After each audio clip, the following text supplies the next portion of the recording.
started with our next section of our day. This is an add-on to our annual prevention summit that I'm really excited about. I heard Tanya speak. I was on a Zoom conference, which I wish I was in person, but it was a PARI conference down in Massachusetts, and I specifically registered for it because of her class, because of the work that we do.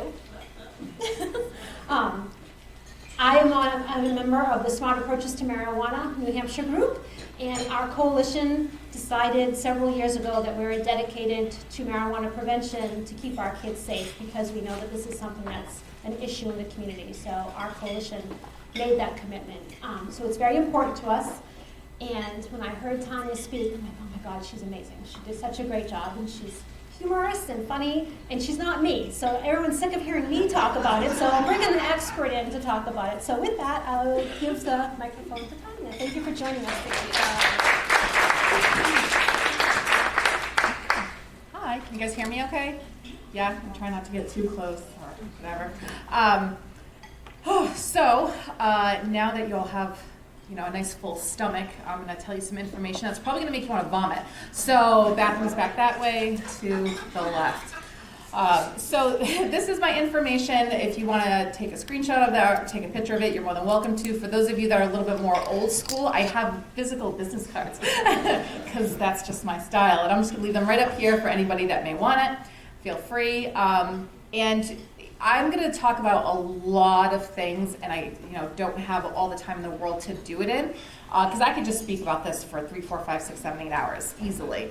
And you're probably going to have more questions about this stuff after this, and so feel free, give me a call, shoot me a text, send me an email. I don't do the whole, I charge $50 for 15 minutes. Like, no, I'm not a 900 hotline. Remember those back in the day? Oof. So feel free to reach out, and that's essentially like what Celeste did. And I'm happy to work with you. I am a speaker for the National Marijuana Initiative, and they're helping support my being here today. So, does this work? Hold on.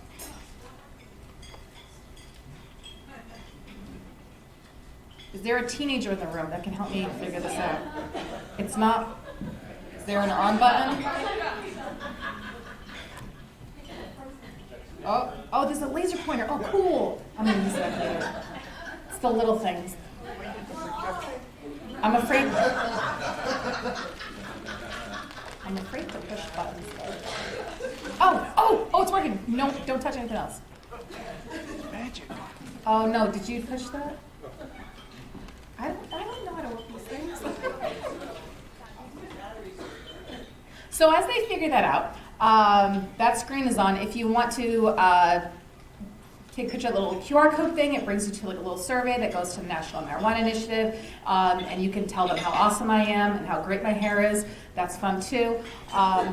And so in addition to that, I'm also a licensed drug and alcohol counselor, and I have my own private practice. I've been in the field of addiction treatment since 2008. I started my work working in jails and prisons and things like that, working in corrections, thank you. And then I've done, inpatient residential treatment, I've done outpatient treatment, and then in recent years I went private practice.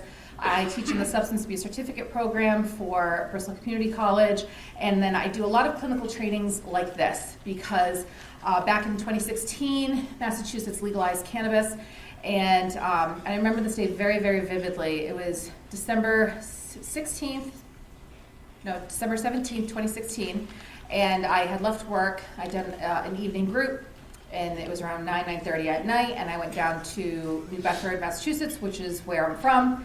And he's like, oh, good food, yeah. We were already talking about that. Great pastries, Portuguese people.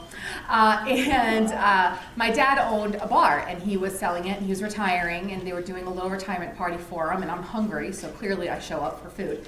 And it's on this like one-way street in a very residential area. It's super divey. It's a sports bar. And I had to park at the bottom of the street, and I get out of my car, and I'm like, just smell it. I'm like, who's smoking out here right now? And I'm looking around, and I physically do not see anyone participating in the act of smoking weed. And I start walking up the street, and it was a pretty, long block, and I'm like, oh my God, I'm like, people are taking their right to smoke weed way too seriously. said, this could be a problem. And at that point, I started to realize I really don't know that much about this stuff, so that I started kind of doing some research and, you know, put some stuff together. And then eventually other people were like, hey, we heard you know stuff. Could you tell us the stuff you know? I'm like, sure. And then more people were like, hey, come tell us the things that you know. I'm like, okay. And here I am. And it's just kind of progressed over the years. And, you know, people say that I'm an expert now. Really what I do is I read the data that comes out, I condense it, and I share it with people because we're busy and we don't think of this stuff. And the information that we've gotten over the years has gotten pretty scary. So we're going to do a lot of stuff. My biggest thing today is going to be talking to you about the emerging threats that we're seeing, what I'm seeing in the clinical practice, what we're seeing through the data in the community, and how bad it is. Because when I talk to Celeste, she's so sweet. She's just like, so, like, would you mind coming to talk to us about, you know, what's going on in your state? Because we don't want to turn into what you guys are right now. No offense. And I'm like, not taken. I was like, a lot of people know, right? So, and she said that, right? So I was like, all right, you know, and the data just keeps coming out. I was literally in that back area on my laptop, like adding more slides to this. I even had to tell Jay over there, I was like, do not let me open my laptop again, because the information is endless, you know? My watch is like, you seem stressed out right now. I'm like, no, shut up, Darwin, you don't know me. All right, so here's my neck of the woods, right? So here, right over here, oh, wait, hold on. So right over here, this is Dartmouth, this is where I, you know, pretty much live, right over here. This is like where my office is. And these red flags over here are all of the dispensaries in my area. And this is all places that I drive to. Like literally after I leave here today, I'm gonna go down to Warwick. And I go shopping in Wareham all the time. My brother lives in Rochester. My sister lives up in Attleboro over here. A lot of my friends are from New Bedford. This is where I'm from. My family lives over there. And this is Massachusetts. This is all the dispensaries that exist in Massachusetts. I was talking to someone earlier, and she's like, you can't even see the state. I'm like, I know. We have about 400 of them. Yeah, go ahead. Your green packs, have those communities not allowed them? Why are there not enough green packs? Wait, oh, like over here? Oh, okay. Those are just incredibly rural. That's like the Berkshires, things like that. Right.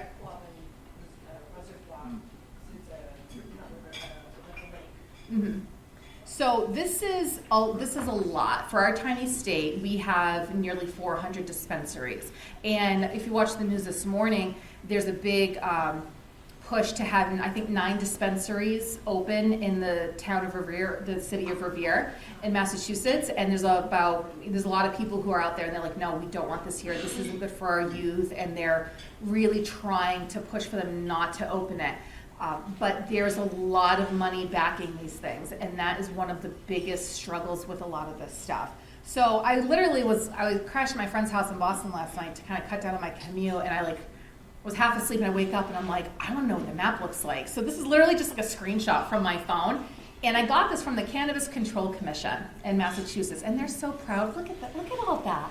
You know how much money we get from this stuff? So billions of dollars, right? I think it was January early this year. They're like, we have brought in $4 billion of revenue from cannabis sales. I'm like, but yet my homeowner's insurance is going up, my property taxes are going up, I'm not getting notifications from my kid's school that, oh hey, we did this really cool drug information session that was paid for by a local dispensary because that's part of their initiative, right? Like they want to give like $50,000 or $10,000 to the local community or the local schools for education. I'm not seeing it, but whatever, okay? So here's what I'm seeing as a result from a clinical perspective.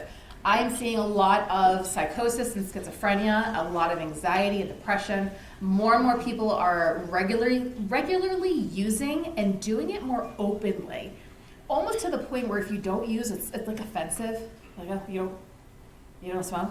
Never? Oh, right? And it's actually become a little bit of a point of contention from a clinical perspective. I've actually had conversations with people from like a consultative perspective, and they're talking about a case and someone that they're dealing with, and something that they're struggling with, and I say, hey, by any chance, do they smoke cannabis? And they get snappy with me. They're like, what does that have to do with anything? I'm like, well, Sheila a lot, believe it, but they honestly don't want to hear it, and it's just such a risk, and it just scares me for them. The use of cannabis for medicinal reasons when the conditions were actually accelerated by the cannabis use, we're seeing a lot of that. People's physical conditions, mental health, emotional conditions, whether it existed before or not, it's either being created by or being made worse because of the cannabis use. A lot of relationship problems, family dynamics going on, increased public use, acceptance, and expectation to consume. At any point in time, 9 in the morning, 5 in the afternoon, 3 a.m., doesn't matter. You just have this frequent smell of cannabis on a regular basis. Stores, it doesn't matter if it's Kohl's or if it's Walmart, it's there, you're smelling it, and there's just no way around it. Decreased awareness of potential harms and risks associated especially with driving, and this is going to be a huge eye-opener for you guys.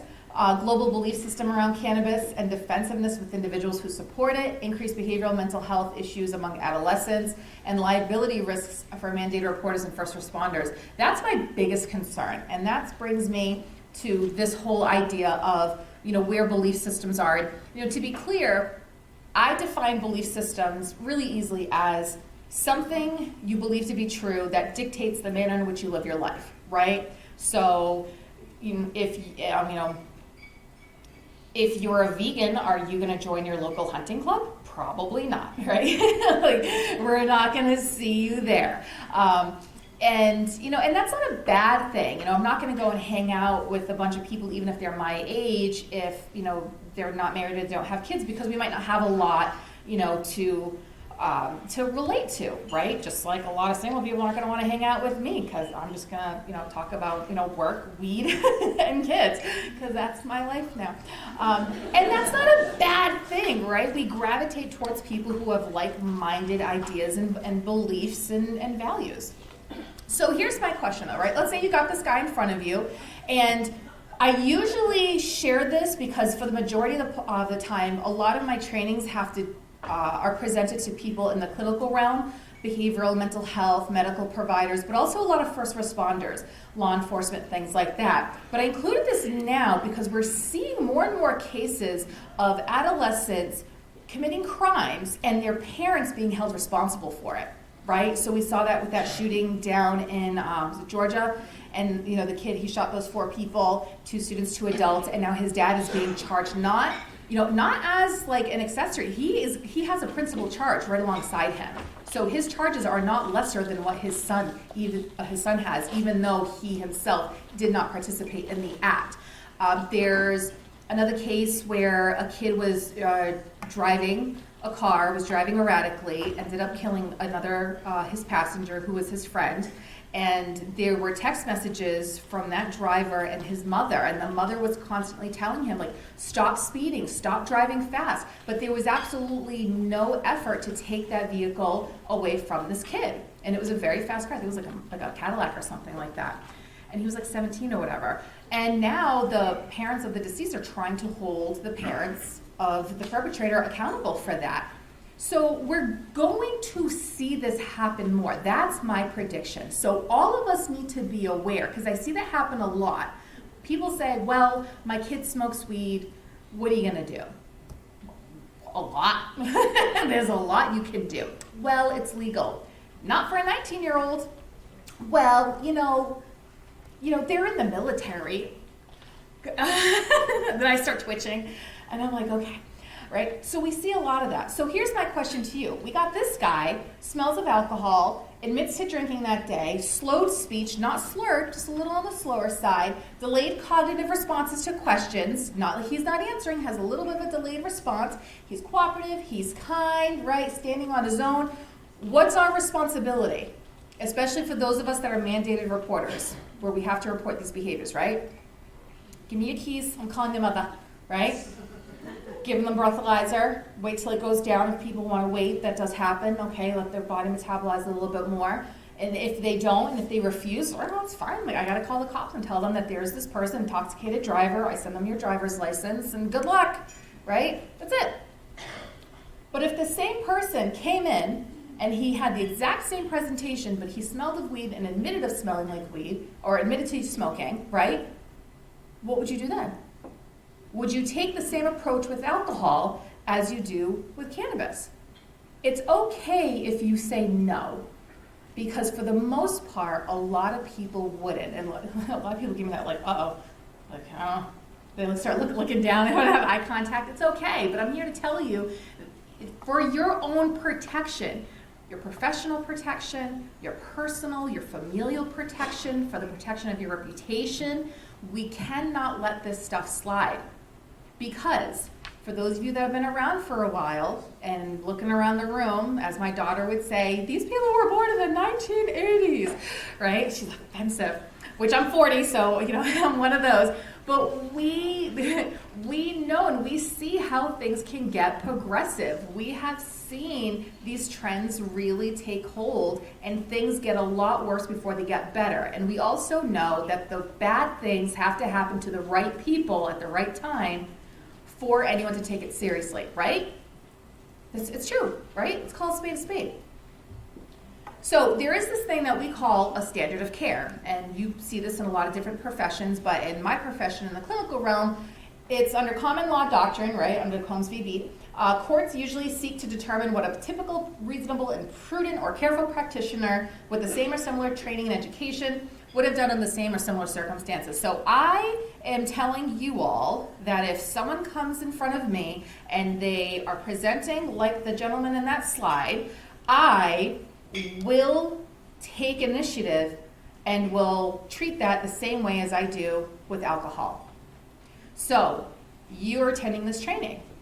There's proof that you attended this training. You registered, you signed up for it. So if something happens to you and you're being deposed and they say, hey, have you ever done training on this stuff? Well, get some very lightly or whatever, okay. They say, well, we call to the deposition, Ms. Gouveia, so, oh, you did this training, yep, was this person there? It seems to be. What was your training on? Well, here are my PowerPoint presentations. Oh, look at that, standard of care. So you attended this training, you were taught and encouraged to treat this the same as you would any other illicit substance, and yet you failed to act accordingly. You did not act in the standard of care, which is being trained to you and being encouraged to you moving forward and is being presented more in the clinical realm. You are now liable. Does anyone need to go throw up now? No? Okay, just making sure, all right? But this is what I let people know, because there are cases like this that happen all the time, and I don't want my name or your name to be associated with a new law or a new rule that is associated with how we have to live or move or act moving forward, right? So what we're seeing, especially with impaired driving behaviors and risk, and this is from Colorado, and if you look at any state that's legalized marijuana, you're going to see very similar statistics. I put Colorado on here because besides California, they have had cannabis legalized recreationally the longest since 2013. So there's a lot of data. And this comes from a statistic from there, and what they're noticing is that there's a 138% increase in traffic deaths. Right? It's increased 29%. And it's more than doubled from 55 people in 2013 to 131 people in 2020. And I know some people will be like, oh, well, in the grand scheme of things, like 131 is not that much. But it's not just that. That's a single fatality. That's an entire family. That's generations that are being destroyed, right? And the crazy thing with it is that these are accidents that resulted in fatalities. This isn't taking into consideration accidents that happened where there were no fatalities, right? But yet there were people that were still seriously injured. So there's this decreased perception of harm that's happening, and I apologize if this is too tiny, but approximately 94% of drivers believed that driving after drinking enough alcohol was very or extremely dangerous, but only 7% of respondents reported having engaged in the behavior in the last 30 days. So there's this very common idea, right, and belief that someone should not drink while intoxicated or having been drinking, right? That's fantastic. But in contrast to alcohol, only 65% of drivers felt driving within an hour of using marijuana was very or extremely dangerous. However, 93% of drivers believed people important to them would disapprove of it. So even though 93% of them believe that family members or loved ones closest to them would disapprove of them driving under the influence of cannabis, especially using within an hour, right? Still 65% of them would still do it, right? So this is just something that's happening, right? Like there's just this perception that it's not bad, that it's not harmful, and you know, I'm sure some of you have heard this. Or like, I drive better when I'm smoking. And I'm like, okay. Like I'm driving behind you. I can guarantee you don't, but okay. So we're seeing also an increased frequency in older adults as well. And what I'm gathering is that some of these individuals are thinking that using cannabis or CBD products is a good way to no longer have to rely on pharmaceutical medication. So this actually had happened a couple of years ago. There was a woman who showed up to, did a presentation with like 90 seniors at this like senior center. And she was promoting CBD, and she was saying, oh, it helps with inflammation and it helps with pain, and she said, oh, you know, I'm pretty certain it prevented my husband's heart attack from being as bad as it could have been. Okay. So I email her. I said, hey, like my granny, right, she attended this, and she was considering using CBD products and stopping her high blood pressure medication. I was just curious, like, do you have any information on this? And she said, well, like, you go on my website. And like, I said, no, like, I'm curious, like, do you have data, scientific data that supports this? Do you have information, peer-reviewed research that is supporting what you're trying to tell this entire population who might not have the familial supports to talk them out of this, right? Do you have anything to support that? No. She was a masseuse, and she sells CBD as a side hustle. And she's going to this senior center to talk to 100 people to tell them to, essentially it's okay for them to stop taking FDA-approved pharmaceutical medication that's being monitored by their physicians and do CBD instead. Okay. So we're seeing more of that happening, and it's definitely something that we're going to need to pay a little bit closer attention to. Reports of past year marijuana use among adults 35 to 50 also reached an all-time high, 28%, or it was 25% previous year, 17% year before that, and 13% in like 2012. So we're seeing these numbers increase and increase. So my biggest concern in a lot of this is the risk to public safety. And that is probably where we're going to see some type of change happen. However, my concern, and my colleagues with NMI, we were in an email conversation, and I was evaluating it. And what we're finding is when accidents are happening or when there's fatality, they are not testing for cannabis in a person's system. And a couple years ago, I went to a training, and there was a woman who was talking about her working in a lab and what they test, and the lab panels and stuff. And she said, if someone tests positive for like opiates or alcohol or whatever, we won't test for anything else. Like, how do you not test for anything else? Like, isn't that pertinent in some way, shape, or form? No. So there could be an entire population or incidents that have happened where cannabis was involved that we don't have the data for because it's not being collected. That is absolutely terrifying to me. So this was from the 2021 Rocky Mountain High Intensity Drug Traffic Report area.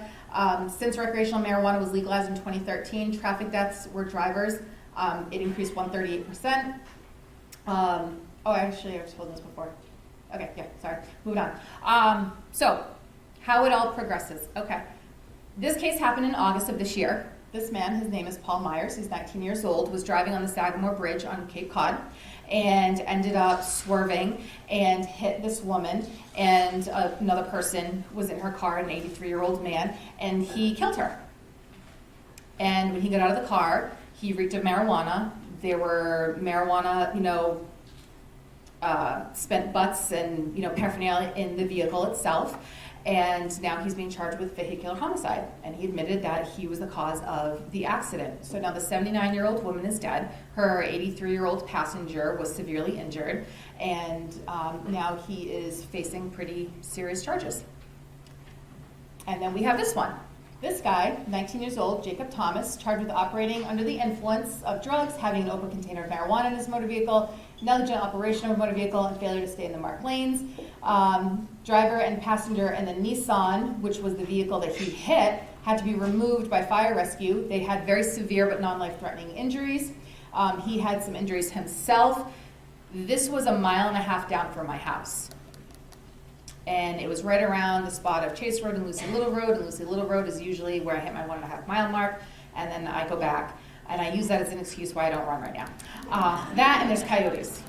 Okay. But right down the street from my house. And this is another situation. So this woman on the left, Corrine, her daughter, Jennifer, is on the right. Jennifer was on her way to work early in the morning, great student. As she's going on a green light, a car going 82 miles an hour T-bones her and sends her vehicle into a building, goes directly through it. She died on impact. He pled out. He got 15 months in jail. He was using apparently what was medical marijuana, and this happened in, I think, Ohio, and he got it out of Michigan. So it wasn't even legalized in the state that this accident happened, but he obtained it in another state because there's just no regulation to monitor any of that stuff. And she's a lovely woman. I've met her before. We spoke at the Smart Approaches to Marijuana Summit in DC a couple years back, and she's just absolutely delightful, and my heart still breaks for her. And this is Bryn Spector. Anyone hear about this woman? She stabbed her boyfriend she was dating for a couple of weeks 108 times because she was in a cannabis-induced psychosis. Yeah? Fun times, right? She took a hit out of a bong. She's an inexperienced cannabis user. She didn't get high enough on that first hit. He encouraged her to take a second hit. She did. She goes into full-blown psychosis, ends up stabbing him 108 times. Somehow, from what I read, she believed that she was dead and had to kill him in order to bring herself back to life. Allegedly, there was a dog that was also killed in the process of this. Kind of nuts, right? I know. She got 4 years probation for involuntary manslaughter. The judge said the reason why he gave her that was because she was an inexperienced user, and outside of being under the influence of cannabis, this situation never would have happened, which I would agree with. However, the family members of the deceased, Chad O'Melia, said that this judge essentially gave people an excuse and set precedent that they are allowed to smoke and kill and have minimal consequences. Okay. And then this is Jonathan Stack, Johnny Stack. So his mother, Laura, is a speaker for the National Marijuana Initiative, and she also runs this nonprofit called Johnny's Ambassadors. Johnny was a wonderful student, 4.0 GPA. He started dabbing the wax high-potency cannabis when he was 14 years old. It escalated to the point where he just couldn't take it anymore, and he committed suicide. I think he was, 19? And he said 3 days before, he said to her, you told me weed would hurt my brain, and it's ruined my mind and my life. You were right all along. I'm sorry, and I love you. Absolutely tragic. So she actually travels the country, and if you want someone good, get her on board as a speaker. She'll actually be in this area next spring. She is just wonderful. She goes and speaks at high schools and other community events, and really just kind of sharing his story and the harms, and just really trying to save one life at a time. So this is what we have to look forward to. These are situations that are happening. These are the ones that we know of. These are the ones that are being publicized. And there are a lot of occasions where some people might not realize if a situation that had happened or a crime that had happened is linked to anything like cannabis. A couple weeks ago, there was a situation in my area. It was actually in Dartmouth, where I'm from. And it was a woman who works for the New Bedford Probation Department. And she was, I think, 32 years old, and she was stabbed and murdered by her boyfriend. Well, her boyfriend apparently had gone into the local hospital with a bloody knife and said, a serial killer just killed my girlfriend. Apparently, a couple days prior, the woman who's deceased was calling, the perpetrator's mother, like, hey, he's making threats to me and my roommate. And she's like, oh, just ignore him, just ignore him.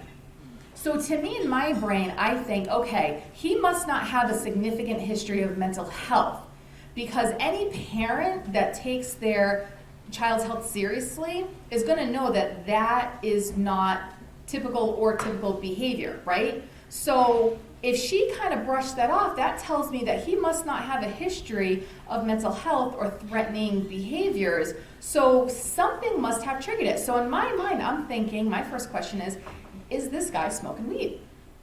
And we're starting to see more of these incidents happening where these really bizarre events or murders or suicides are happening in communities and to families and to people who don't have a history of any of this stuff.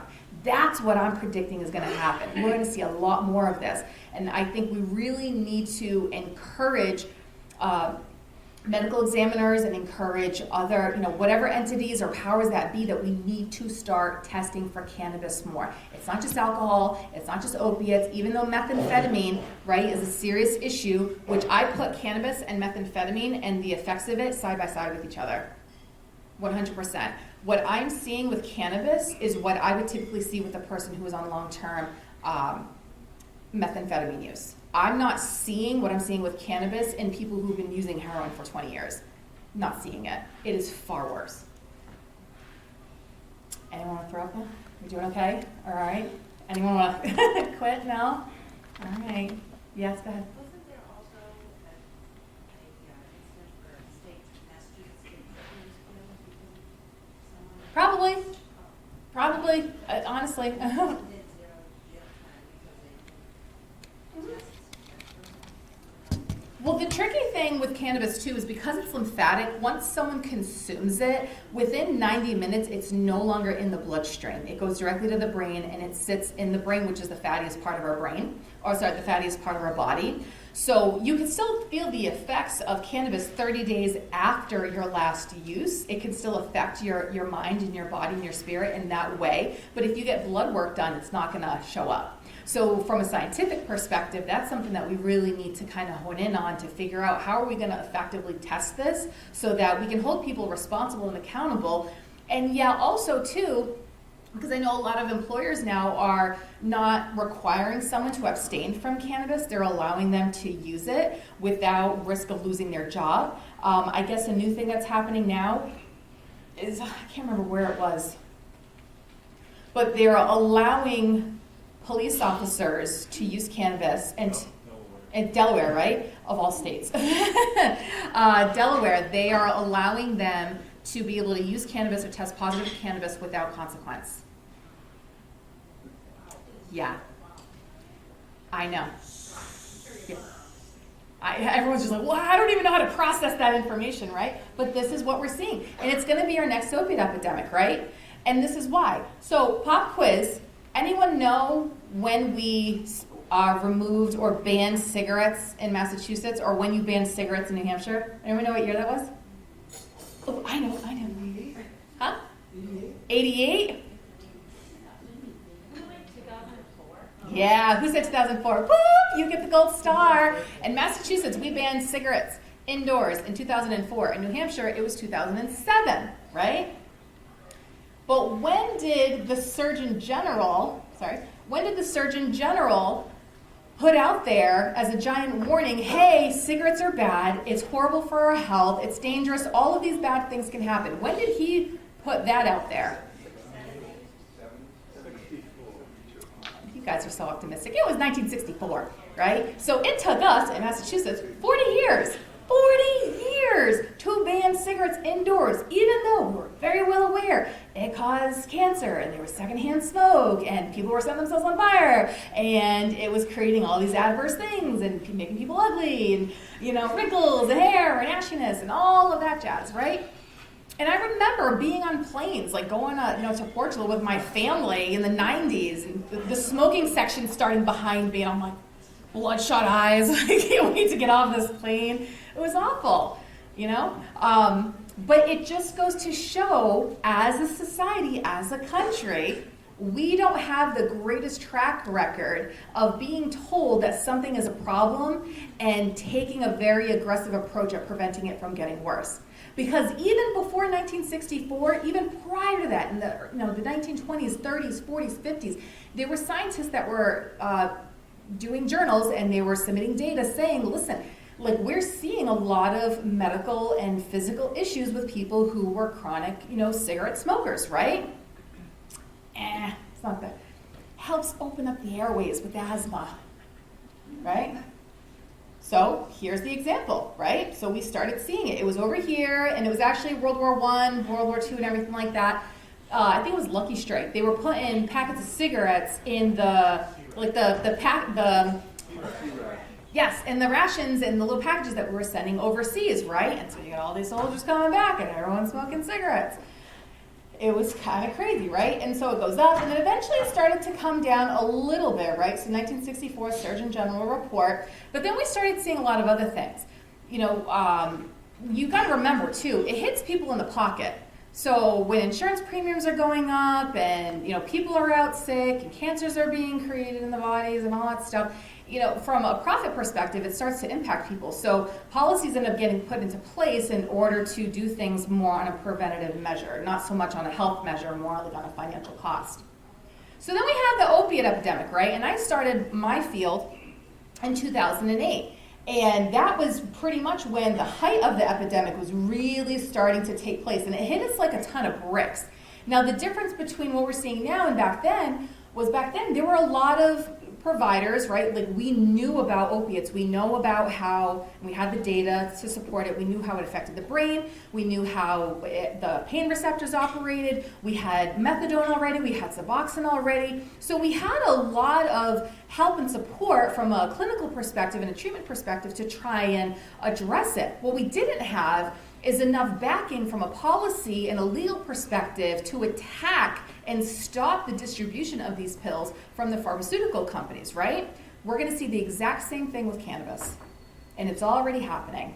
There's a lot of money backing it, there's a lot of investors with it, and there's a lot of people who want to see it legalized in a way that could create equal, if not more, measurable harm than opiates. My humble opinion, but what do I know? Right? And then we saw the same thing with amphetamines, right? Started in the 1893s, right? It became synthesized, pills started to be developed, it became a scheduled drug, people who were already addicted to it started creating the crystal meth on the street, right? Continue, and now we're seeing this emergence of it again currently, right?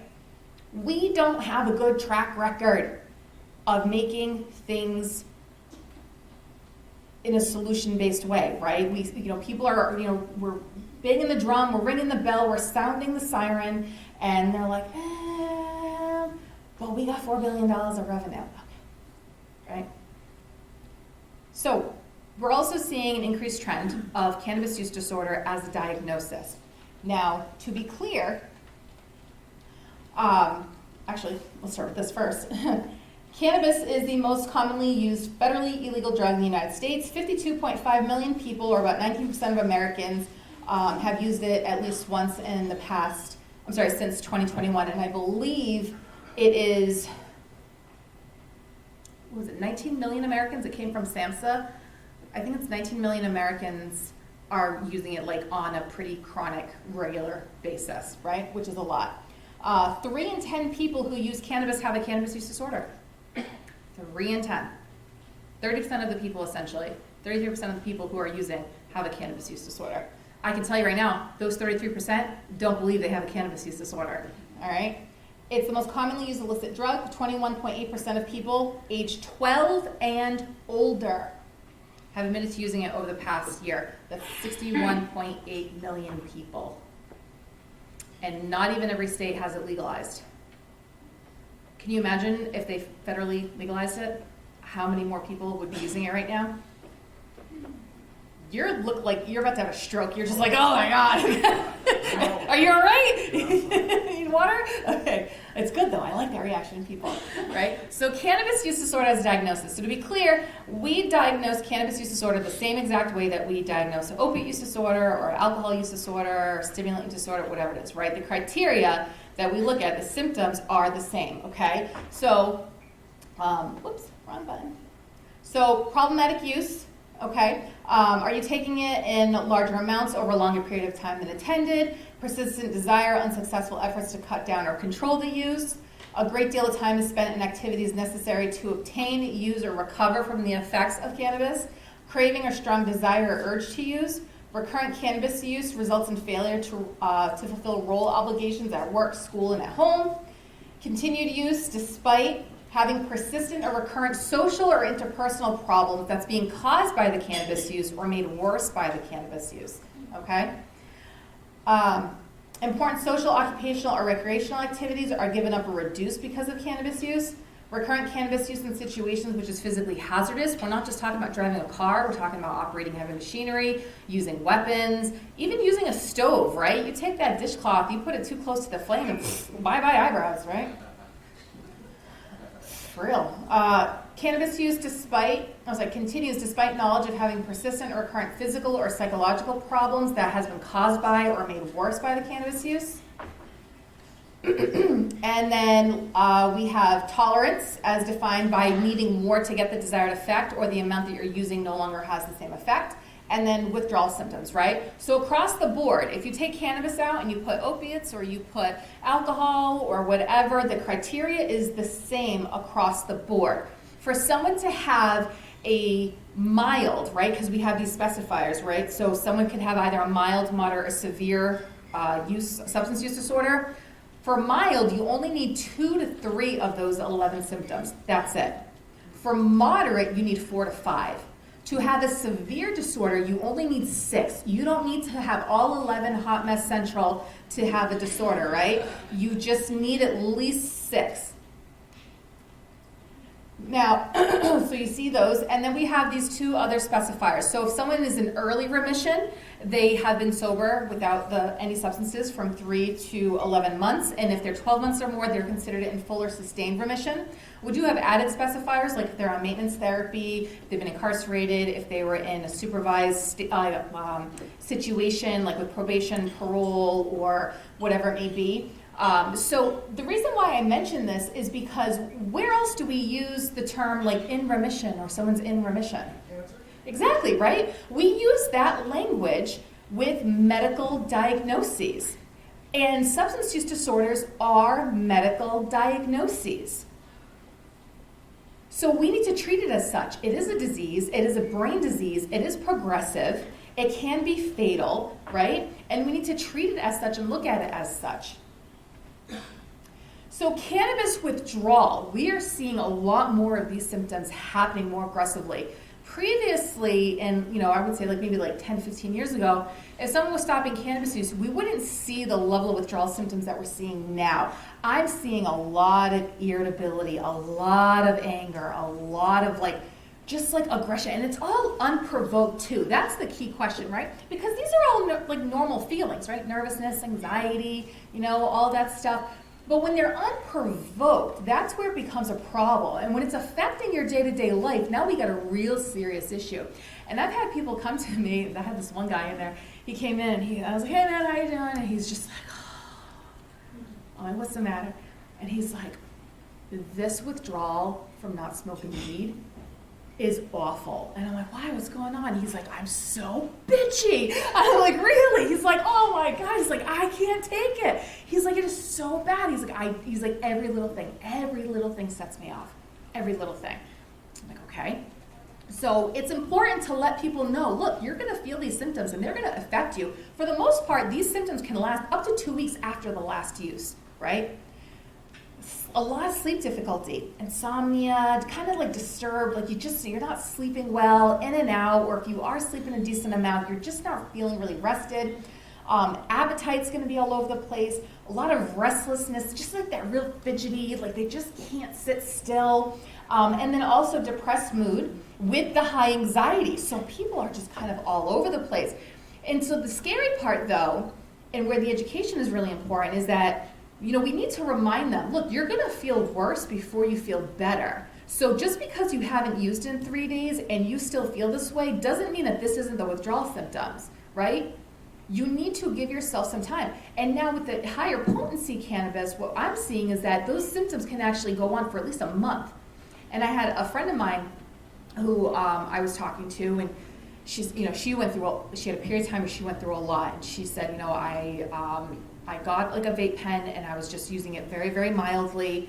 And if she does not have a substance use disorder, even after using it, she still does not. She doesn't meet the criteria. And she's like, I just started feeling a lot worse. I'm like, really? And I said, well, when did you start to finally feel better? Like, how long did it take you from the last time that you used to the time where you started to actually feel some improvement? She said it was a minimum of a month. Minimum. And she was not a heavy user. She did not use all day, every day like some people do. Maybe at night, help her fall asleep, relax because of some pretty significant life stresses that she had going on in life.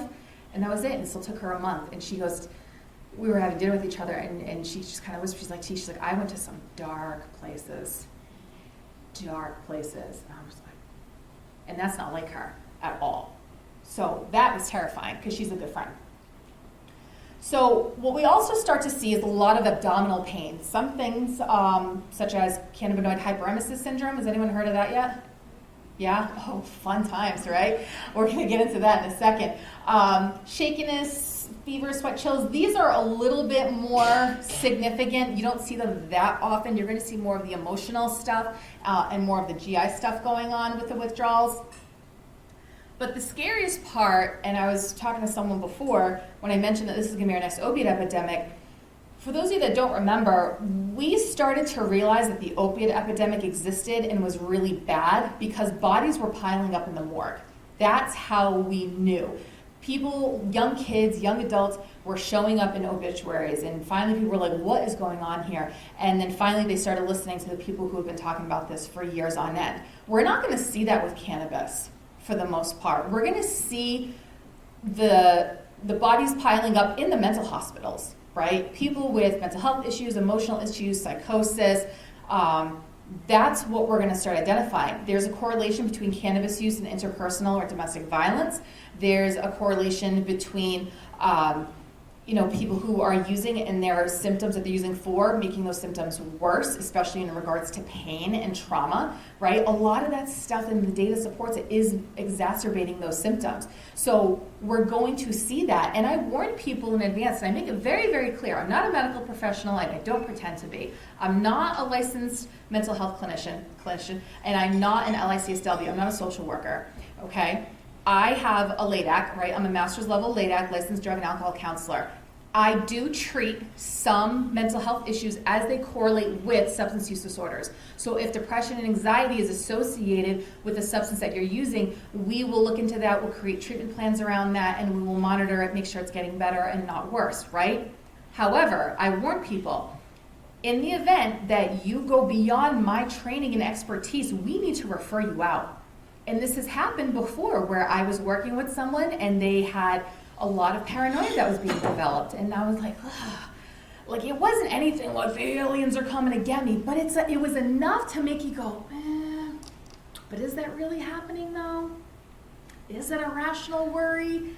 And I started to get really uncomfortable with it. And I said, listen, man, I'm like, we really got to look and try and find you someone who can really work with you well with this, because I'm not the one. The substance use disorder was no longer an issue. Now it's mental health, and we need to find someone that specializes in paranoia and schizophrenic type symptoms or psychosis in general, where they can monitor this a lot better than I can, right? I don't know about you guys, but I'm having a hard time finding counselors out there that specialize in that kind of stuff. Yeah, so that's my concern.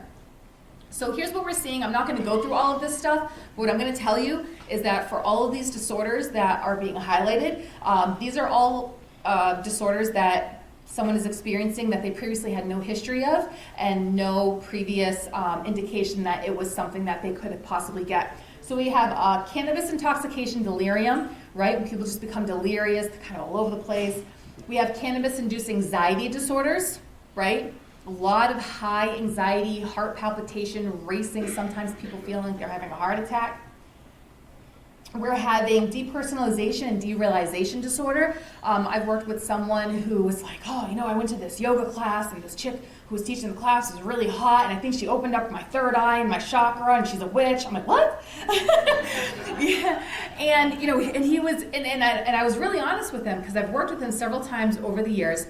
And I remember when I was having a conversation with him, and I could have just done his intake really quickly in like a half hour because I just knew so much about him already. I didn't need him to explain anything other than what's been going on currently. And that intake lasted about an hour and a half because he was just going on and on and on about this really weird stuff. So I'm like, look, man, so stop using that stuff that you're using. We'll check back in a week, see how you're doing. Check back in a week, he was doing a lot better. And I said, I'm gonna be honest with you. I'm like, if I didn't know who you were, and if I didn't know your background, and I didn't know like your living situation, I would have told you to go to the hospital. He's like, for real, T? I'm like, yeah. I was like, bro, you were bugging. You was not cool. I was like, and I didn't have eyes on him either, because it was during COVID. So everything was on Zoom or over the phone. So it was really scary. So that's the other thing that's happening is if you don't know someone well enough, how you really know that what they have going on is real or not, Like, out of nowhere, he could be like, oh, yeah, no, like, people at work think they're really out to get me. Oh, yeah, no kidding, that kind of sucks, right? But really they're not. So what's real, what's not, right? Go ahead. Are you seeing some symptoms you're talking about from secondhand use? Secondhand use in what way? Like with fake glasses.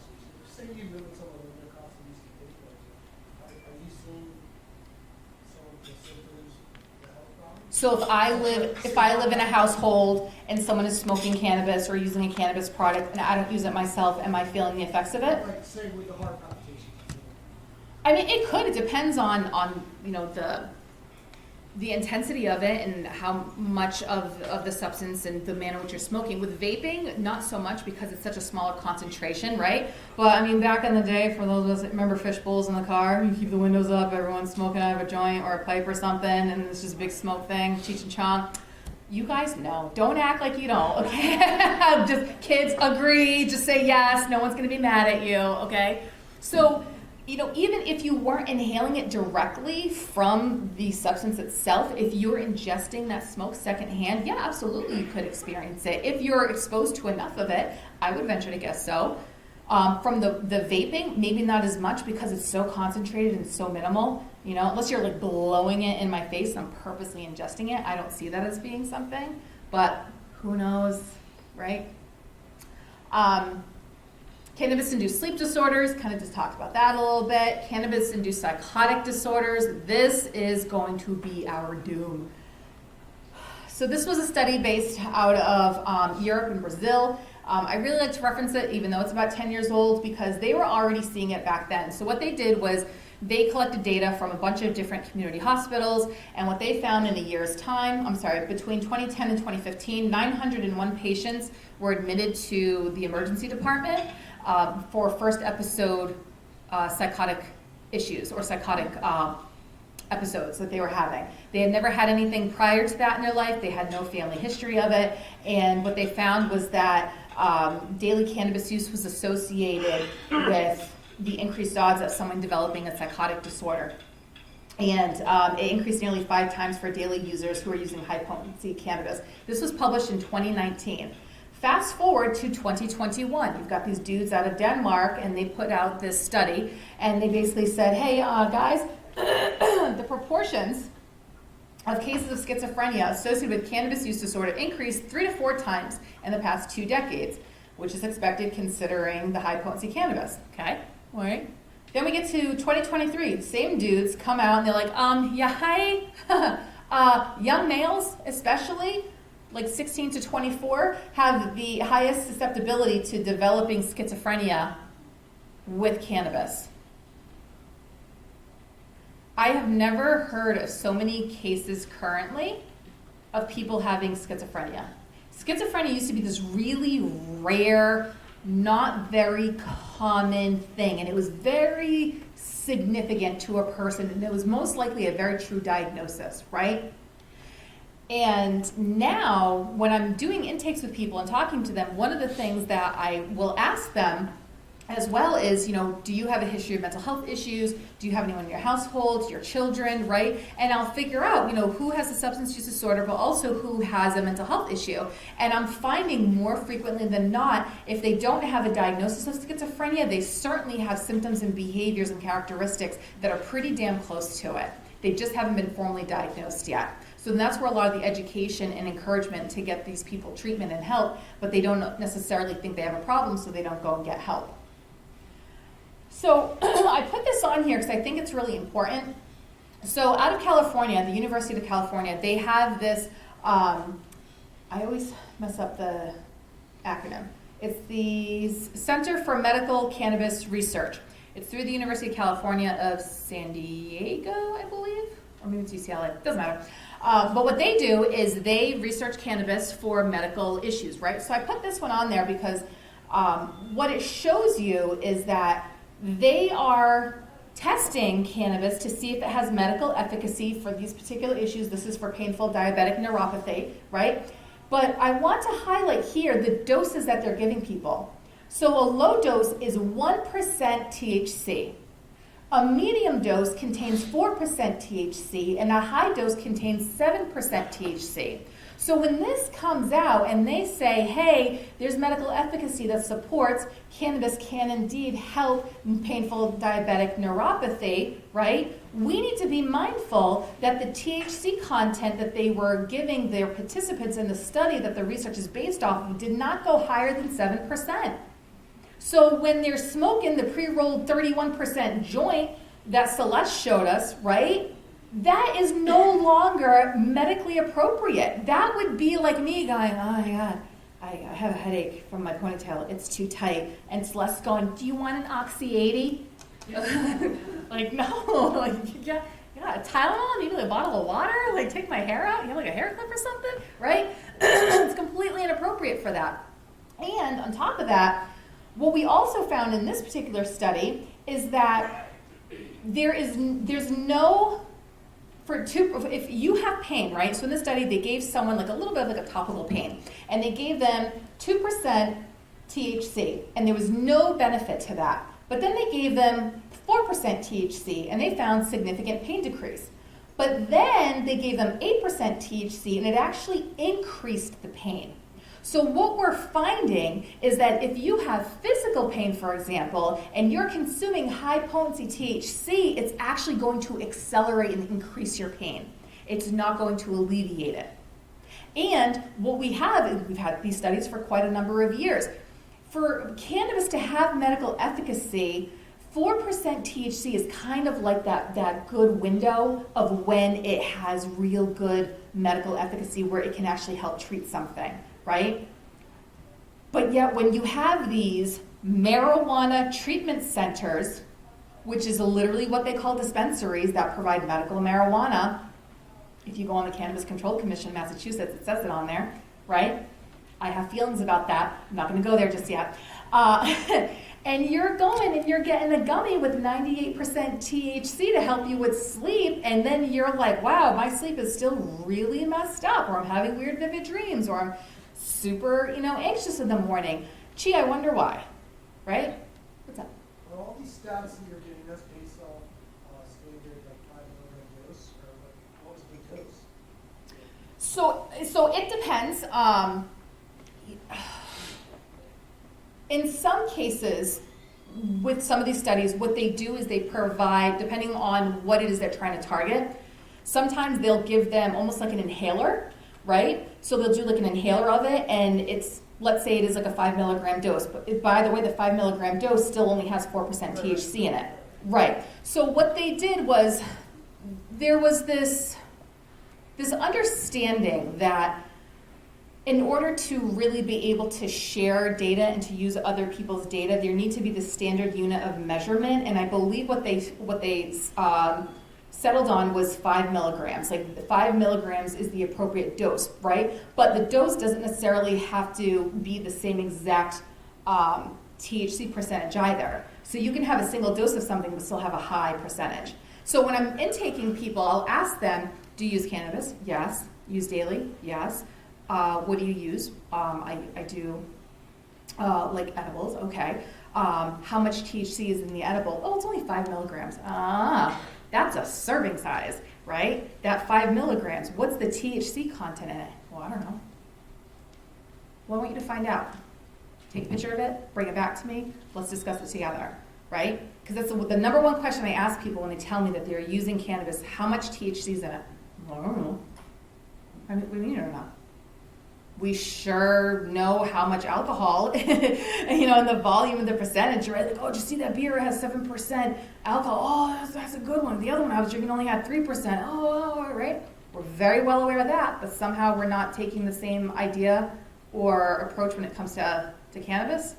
Mm-mm. So the difference, too, between cannabis and hemp, and this is another thing that they're trying to kind of close this loophole on, is cannabis obviously is the marijuana plant, and it has typically 0.4% THC or more. The hemp plant, which looks exactly the same, smells the same and everything, the hemp plant has 0.3% THC or lower, okay? So what happened was back in, I think, was it like 2015? Yeah, so it was in 2015, these states, right, these 8 states were the only states that were allowed to cultivate hemp on an industrial level. So when they passed this Farming Act, they said, okay, let's open it up from, all states, right? So any state can cultivate hemp on an industrial level. Great. But then what happens is you have a lot of hemp and now there's like too much supply. So now what are we going to do with that, right? So granted, they have paper and clothes and like hemp milk, which is disgusting. Don't waste your money on it. God, it would ruin your $7 latte.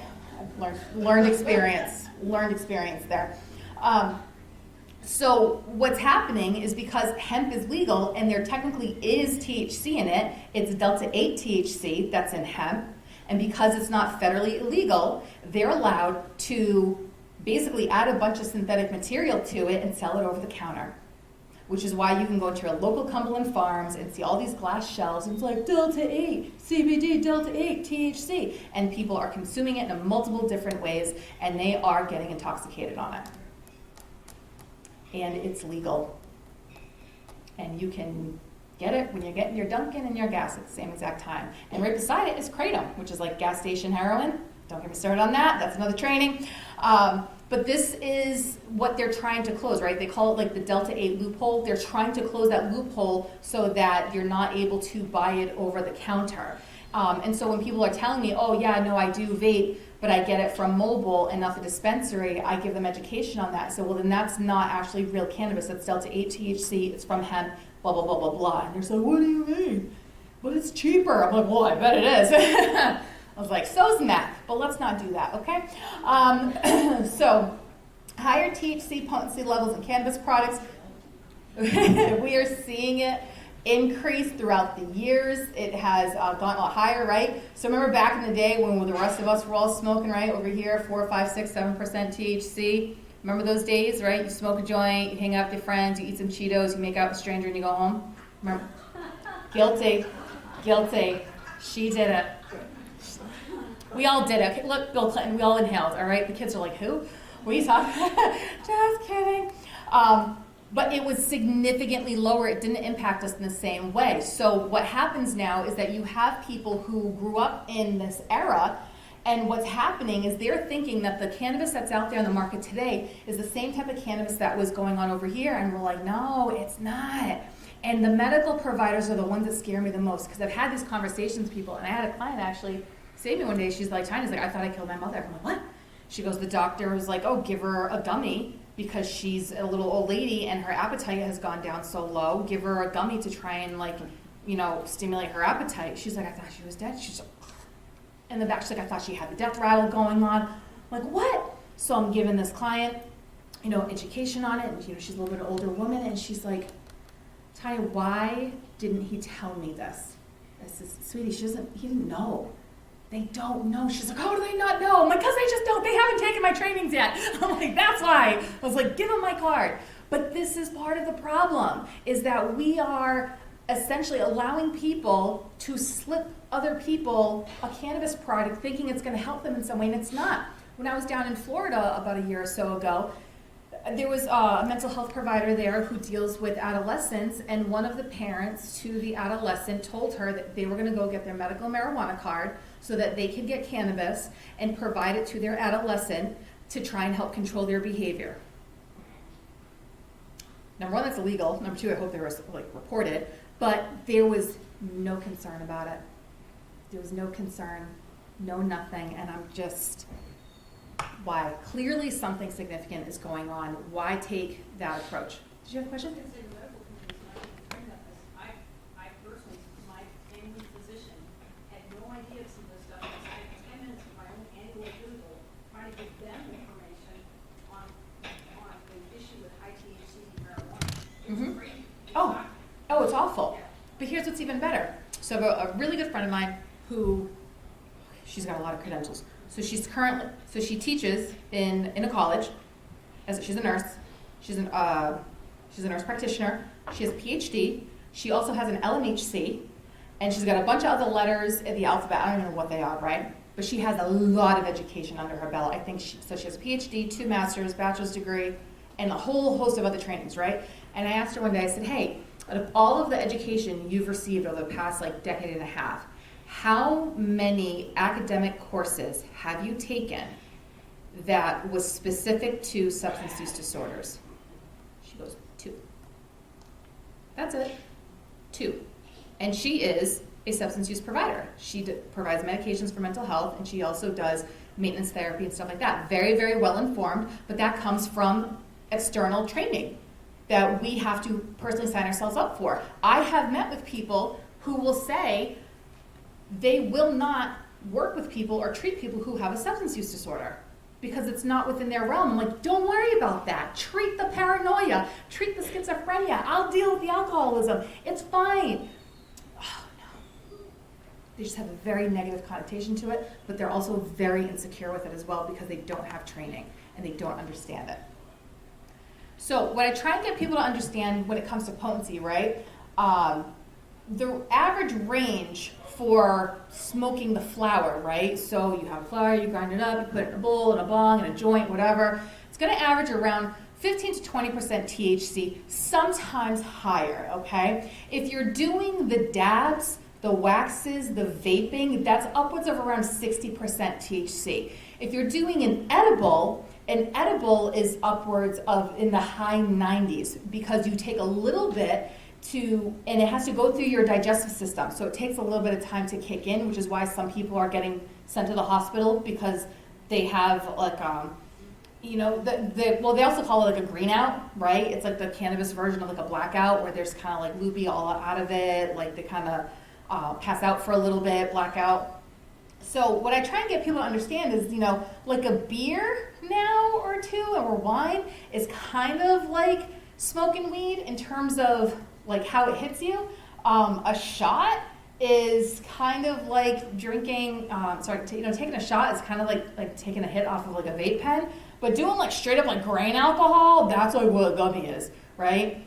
So I'm trying to get people to understand this connection so that they can look at it and say, okay, if someone says, do you want a gummy or do you want an edible, right? Even though it's a little itty bitty piece, that can still do some pretty significant damage or effects to you. It's very comparable to what, say, grain alcohol would do, right? You guys with me on that so far? Yeah? Okay. So,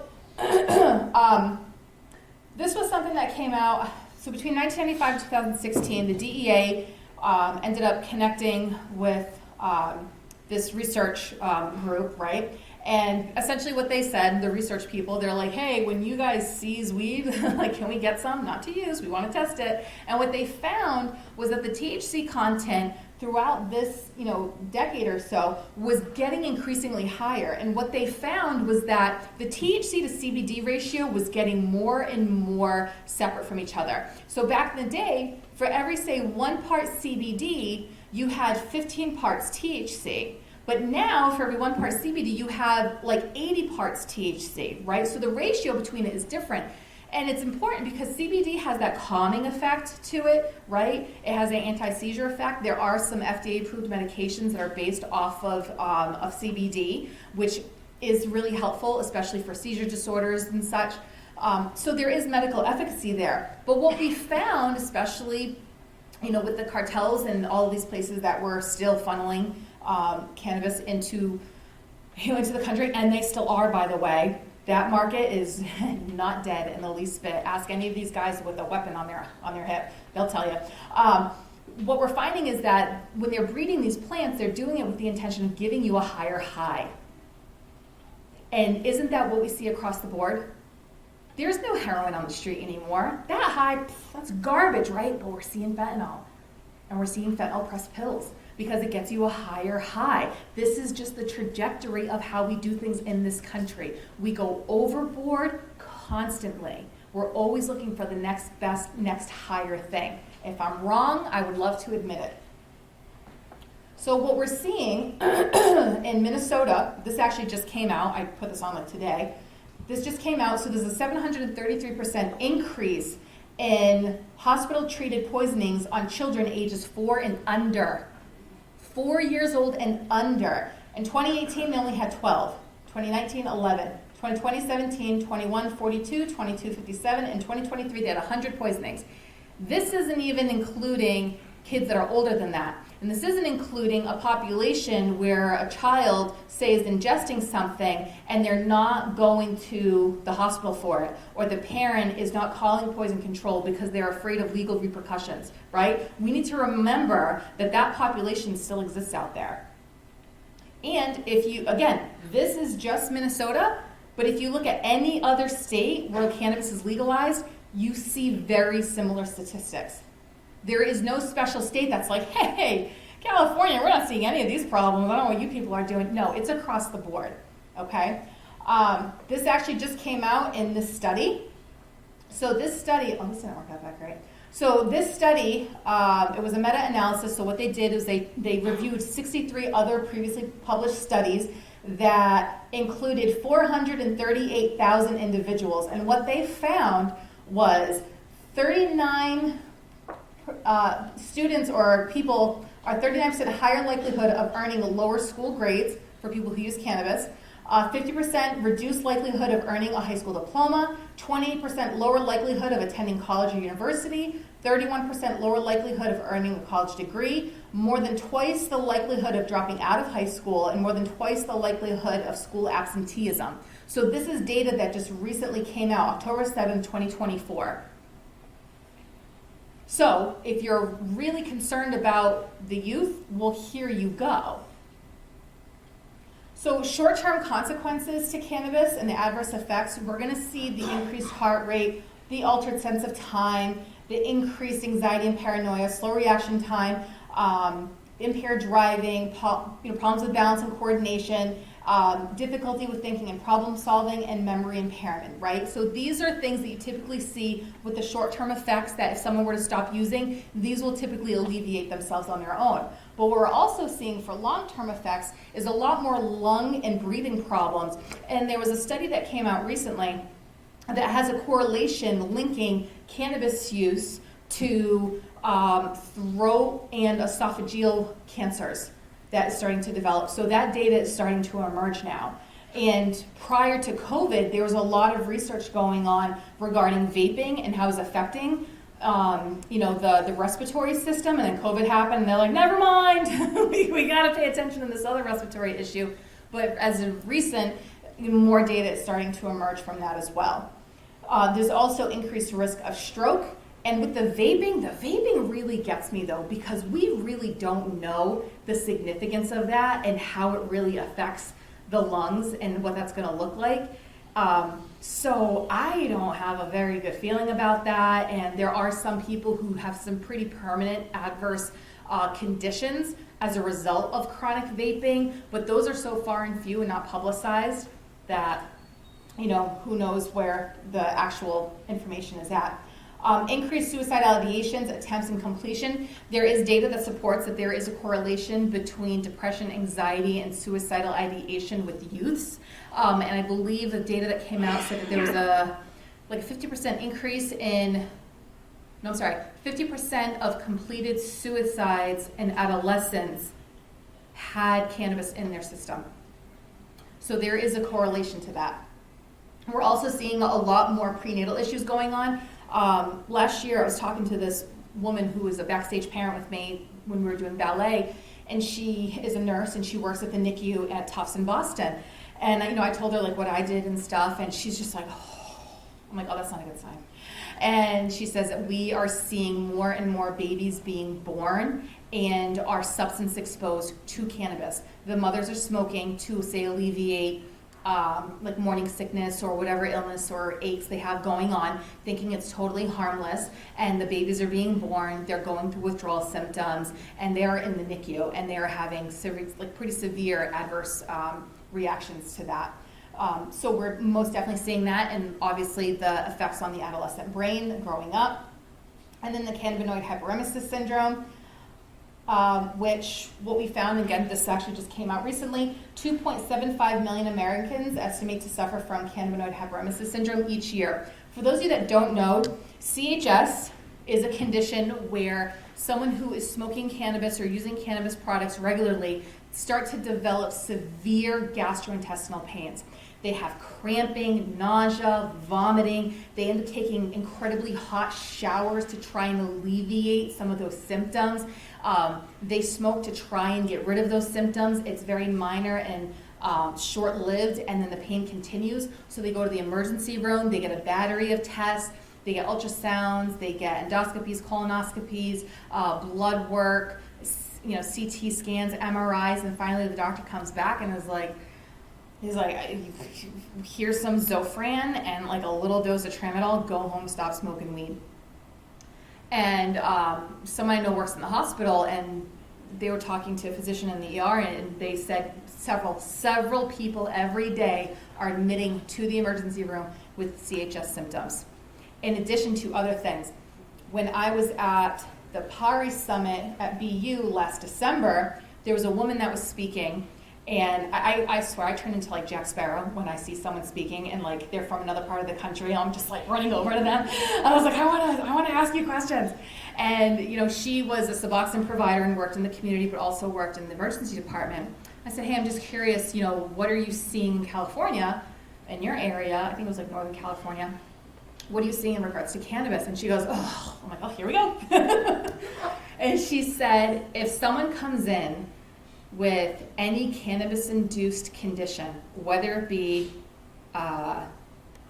mental health or physical, she says, I immediately give them an antipsychotic. I'm like, what? She goes, I immediately give them Haldol or Zyprexa. Okay. And she said that she had a patient go into the hospital one day with second-degree burns on their back because they had such bad CHS that they were inside the shower and they were having such scorching hot shower that it was literally creating second-degree burn. And she says, it's awful. And she said that she has teenagers, and she said to me, I thought this was brilliant. She's like, listen, guys, you don't have to go to college. You don't have to get straight A's. The only thing you have to do to be a high-performing person of your generation is to never use weed. I was like, I'm going to tell my kids that. I was like, that's fine by me. I'll just never do it, and you'll be fine. You'll be a high-performing person, right? And it's pretty terrifying on what they're experiencing out there. Do you have a question? Why aren't doctors speaking up more? Because doctors don't know. She knows because she is in the substance abuse field. So she is privy to it, and she goes to conferences, and she researches it. Your day-to-day primary care doctor isn't. That's it. They just don't. And they're not required to. That's the reality of it. They're more aware of it now because it's starting to be more public knowledge and because they're admitting more, right? So it's just like anything. It's like, oh, hey, I'm starting to see this a lot more now. FYI, be aware of it. Oh, okay, right? Same concept. So what do we do now? Well, take it seriously with everyone, for everyone. Have the dialogue, share the facts, set your own boundaries. And I say set your own boundaries because this is really important. Set your boundaries with yourself, with the people around you, in your household, what you will and will not accept, and what you will and will not tolerate. And I say it very, very clearly. Look, I grew up in New Bedford in the 90s, and I was like, look, we had a street code and everything. I'm a snitch. I'm a rat. I'll rat you out. I don't care. You show up. I got 911 on speed dial. You show up under the influence of anything, and you leave, I'll rat you out. And guess what happens? They don't show up.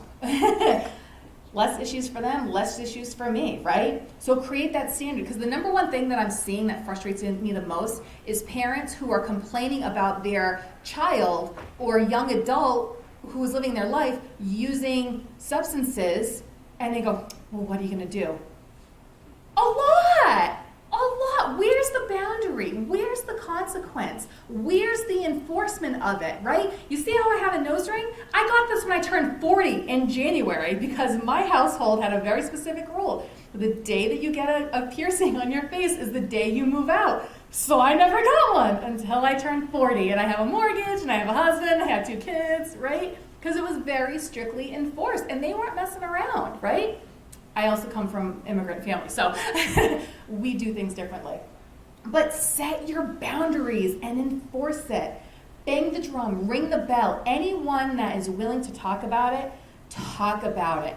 Bring it out there. Talk about it to people who don't want to hear it. Listen, making people uncomfortable is like my favorite pastime, right? Especially men. I did it one day. I went to this store to get a healthy meal, and I see this CBD bottle on the counter. I'm looking at it, and the guy behind the counter, I think his name was Kale, who knows, he was just CBD, it works. And I'm like, but does it? And he goes, well, research. I'm like, oh, this is gonna be so much fun. I was like, oh, this crappy no salted meal is totally worth it. I'm gonna spend $15 on. I was like, but is it though? And I just completely verbally assaulted him with data, and there was this girl that he was dating, just didn't know what to do. He was so embarrassed. It was lovely. He'll never do that again. So that's fun. So give people the information. At the very least, they'll never forget you, and it just makes you feel good about yourself. But passive aggression is my favorite hobby. Stop minimizing it. The problem is serious. Stick together on the issue and rally with as many organizations as possible to stop it. And I was talking to, where did he go? Some guy with a beard. I don't know. He's on the board of directors. I don't know where he went. But anyway, real cool guy here, and we're talking about this particular coalition and how well that you guys are brought together and how well you are organized as a community, as small as it is, but how much of an impact you make. Lean on that and keep going with it and bang the drum wherever you go. Lastly, these are just some helpful resources. So we have the National Marijuana Initiative, which I'm a part of. We have Johnny's Ambassadors, where Laura Stack is the mother of Johnny who lost his life. There's Jennifer's Messages, which is the woman whose daughter was killed in that car accident. One Chance to Grow Up, the International Academy on the Science and Impact of Cannabis. Everyone that is a speaker there is an MD, and they basically give education on this stuff. Clear Alliance, Parents Opposed to Pot, Smart Approaches to Marijuana, which is like a lobbying organization, and they're really, really tackling that. It's Dr. Kevin Sabat, which is the leader of that, real cool dude. And yeah, fun stuff. Thank you. Any questions? Not bad. Any questions, comments, concerns, fears, epiphanies? Go for it. Do you do comedy too? In my spare time. You would think, but no, I'm just the baby of the family and starved for attention, so it just comes out naturally. Yes, ma'am. I had a patient that talked to a gentleman the other day, and he said they have isolated, I don't know, was it a gene or something specific that can tell you that you will be susceptible to marijuana and somebody else is not, depending on this particular part. I mean, maybe they have something, I think, with alcohol, where they were able, they studied a bunch of twins for a couple decades or something like that, where they were able to, but even still, genetics and, nature only goes so far. There's also a lot of environmental factors that take place in it. Majority of the people that I deal with have very significant traumas in their life. So you could be born into the purest of pure family with no history of mental health or substance abuse issues, and you go through that one acute experience of trauma, and that's enough to just set you off and bring you down a path that's not that great because you don't know how to cope with that situation. So I see it across the board, and I do think that the genetics and the family background absolutely play a significant role in it, but I don't put that much weight on it, you know? So, I mean, that's just my humble opinion. I mean, if we could get that scientific proof, like, yes, you're susceptible, but even still, people will still go out. They're still going to smoke. They're still going to drink. They're still going to use drugs, even if they were adopted and came from a family lineage of substance users, which is why they were adopted, and their adopted family tells them, look, don't drink, don't use drugs because your biological family had this history, had this background. They still end up using. It's just the natural curiosity of it, too. It's terrifying. Did you have a question? Yeah, so have you tried reaching out to different hospitals and doctor's offices to try to educate health providers? Yep. When I first started my private practice, one of the things I did to market myself was I created this like really cool little flyer thing, and I sent out to all the major areas, the doctors, providers. I have a really good relationship with a lot of providers in the community who I refer to. They refer to me, but I'm outnumbered. I am outnumbered. And I'll give you an example. We have in my area South Coast Physicians Group, right? They have 3 different hospitals and a multitude, probably like 100 outpatients and clinics and all kinds of stuff. Between Rhode Island and Massachusetts, they have one addiction provider, one addiction specialist. Thankfully, she's down the street from me. Her name is Holly Alexander. Lovely woman. She's the only one. Because I'm just saying, I know our keynote speaker and my mother were starting with Hitchcock, and they would be honored to have you for such a good speaker. Thank you. And I think they get a lot of kids from not only where the office is, but around the state. So I think that would be a really good resource. Yeah, I will go wherever, however, whenever. I'll talk to anybody, and I've put it out there. And some people, I've had medical professionals, I've had mental health professionals that dismiss it too. They go, it's not that bad. Okay. We'll see when you're being deposed for a liability issue because you didn't take it seriously and you documented in your medical records that you knew someone was under the influence and you didn't do anything about it. And look, this data came out that cannabis mixed with Coumadin, it can actually have adverse reactions and render the medication ineffective, and now this person is being medically compromised. Yeah, ta-da! What are you gonna do?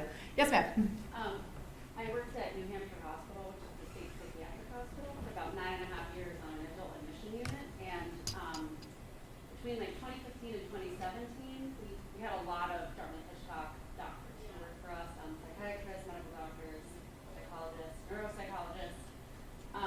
And they were really starting to notice a trend with our younger adults, like 18 to 24, who were coming in and presenting with significant, like, first episode psychotic disorders that they'd never had any symptoms, never had anything happen before, and the number one commonality was marijuana. Yep. And so Dartmouth started doing studies around that. They developed an entire study for first-time psychosis for young adults and the correlation between marijuana use. And they found there is a direct correlation, and it was really eye-opening and scary. I remember personally one specific patient who I don't think he was ever going to bounce back. Like, it was never going to be the way he was before that. So interestingly enough is, I used to do trainings on methamphetamine too, and one of the things that was significant with methamphetamine, because it was such a synthetic substance, that even short-term use, like 6 months worth of pretty chronic use, could put someone into a schizophrenic state, and they do not have any alleviation of those symptoms at all. And they have hallucinations, they have, tactile audio, all of that stuff, right? And now I'm seeing all of this stuff with cannabis. I'm like, there's really not that much of a difference between the long-term permanent effects of cannabis use and what we were seeing with methamphetamine. And it's pretty bad. And, people are like shocked when I tell them that. It's like, yeah, like alcohol, opiates, right here, cannabis and methamphetamine are like side by side. And what I'm seeing now too, especially with the young adults, is I'm seeing people who are using cannabis and also abusing Adderall. And I had someone the other day, and I was talking to them, and they were telling me their symptoms and how like how they're using, the way that they're using, the time frame, the frequency, the intensity, the symptoms, and everything like that. Wicked nice kid. And I remember saying to him, I said, listen, if you were to take that entire story that you just told me, if you take out the cannabis and input opiates, and you take out the cannabis and the Adderall and input methamphetamine, the symptoms, the story, everything's exactly the same. I was like, no, I'm like, yeah, man. I was like, yeah. I was like, I hear the exact same stories. Like essentially, when you're taking Adderall and cannabis together, that's like a speedball. It's like taking cocaine and opiates. Same thing. Mm-hmm. And with the blood thinners that you were saying too, Mhm. I had a orthopedic surgery not that long ago, and they were actually asking in the questionnaire about marijuana specifically, and they said, you just want to make sure that you don't use marijuana, and if you do, you have to stop within a month of your surgery because you actually could have a problem clotting. Like, you might not. You might have a really hard time in surgery, and you won't recover as quickly. It's that, and they're finding that people who are chronic cannabis users also they require increased amounts of anesthesia as well. So they're starting to see that taking place too. But it's crazy even from like a medical perspective. Like even like with the opiates, like back in like 2011, I broke my leg in 2 places. My God, it split like a piece of celery. Awful. And I just remember being in the recovery room and like half awake, half not, and they're like, oh, give the patient whatever fentanyl, give them another dose of fentanyl. And I realized it was me, because then like 3 seconds later after the nurse came out, drooling on myself. And then I remember going up to my room, and I didn't have my glasses on because it was underneath the bed thing or whatever, and the woman, took my hand and put a button in the cord, and she goes, push this every 20 minutes. I'm like, okay. I didn't know what it was. It was morphine. I'm just clicking away at morphine, just having a grand old time, right? And I started thinking about it. I'm like, I didn't even know what that was. They didn't even tell me beforehand, hey, listen, you're going to be on this anesthesia medication. When you get off, we're going to have to give you some doses of fentanyl. And then from there, you're going to be on morphine. And then we're going to take you down to a Percocet and blah, blah, blah, blah, blah. Never discussed. Never brought to my attention. Nothing. So the conversations just aren't there. And the awareness isn't there. And it's just terrifying. Yeah, you would think. Like, I didn't consent to fentanyl. I didn't consent to morphine. It was just, here you go. Get well. Okay. Whatever. Any other questions, comments, concerns? Anyone want to quit their job? No? All right. Well, thank you very much for having me. Thank you for the work that you do. Cards, when we need any, they're up here. You're welcome. See, I told you she was full of great information. And she's right. This is going to come back every year. A bill comes back in New Hampshire to try to legalize it in the state, and we're going to be hearing about it very soon, I'm sure. There's a group of us that are working really hard to fight against that. As I said, the coalition is committed to that. You probably, most of you in the room, get an email from me giving the information about the bills and how you can help. Your voice is super important. If you can reach out to your legislators and let them know where you stand on this bill, and you can encourage them. You don't need to, what's the word, lobby. We don't lobby. We provide education and awareness so that people know the facts.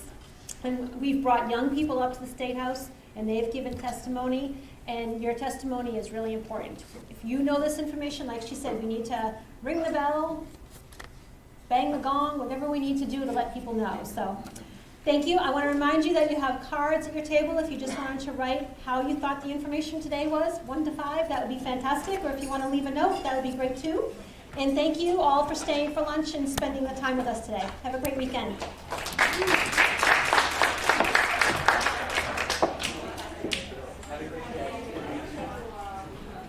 My pleasure. Yeah, that would be great. Sounds good. Close.